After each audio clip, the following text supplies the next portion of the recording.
Katekese 5 menit. Kitab suci, dasar iman kita yang pertama. Bapak, Ibu, dan saudara-saudara yang terkasih dalam Kristus. Dalam merumuskan ajaran iman dan moral, gereja memiliki 3 sumber ajaran iman, yaitu kitab suci, tradisi, dan magisterium. Hari ini kita akan membahas salah satu sumber ajaran iman kita, yaitu kitab suci. Kita akan mencoba memahami mengapa kitab suci begitu penting bagi kehidupan iman kita sehari-hari dan bagaimanakah kita seharusnya memperlakukan serta membaca kitab suci dengan benar. Kitab suci bukanlah sekedar kumpulan tulisan atau buku sejarah keagamaan, melainkan sabda Allah yang hidup. Konstitusi dogmatik di Verbum artikel 11 tegas mengajarkan bahwa kitab suci ditulis atas ilham Roh Kudus, mempunyai Allah sebagai pengarangnya. Ini adalah kebenaran iman yang sangat mendalam.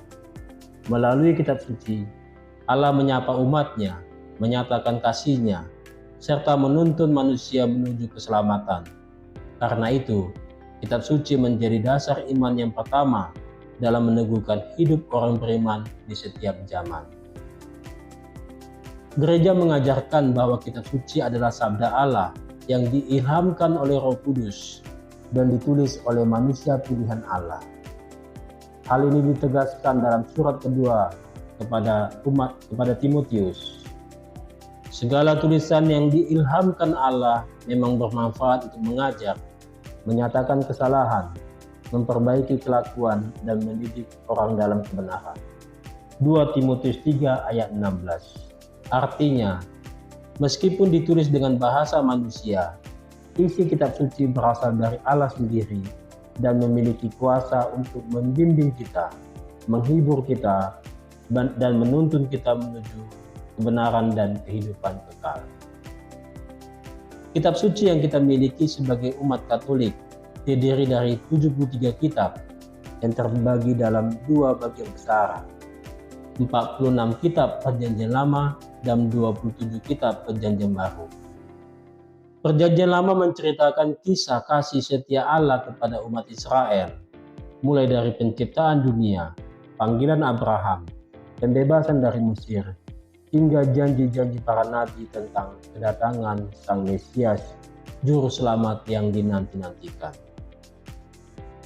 Perjanjian Baru mengungkapkan penggenapan sempurna dari semua janji Allah tersebut dalam diri Yesus Kristus, Putra Allah yang menjadi manusia untuk menyelamatkan kita. Kedua bagian kitab suci ini bukanlah 2 buku yang terpisah, melainkan satu kesatuan yang utuh. Seperti kata Santo Agustinus, Perjanjian Baru tersembunyi dalam Perjanjian Lama dan Perjanjian Lama terungkap dalam Perjanjian Baru. Dengan demikian, keduanya saling menerangkan dan saling melengkapi dalam menyingkapkan rencana keselamatan Allah bagi umat manusia. Dalam Injil Yohanes dengan indah menegaskan, firman itu telah menjadi manusia dan diam di antara kita. Yohanes 1 ayat 14. Perjanjian Lama dan Perjanjian Baru adalah satu kesatuan.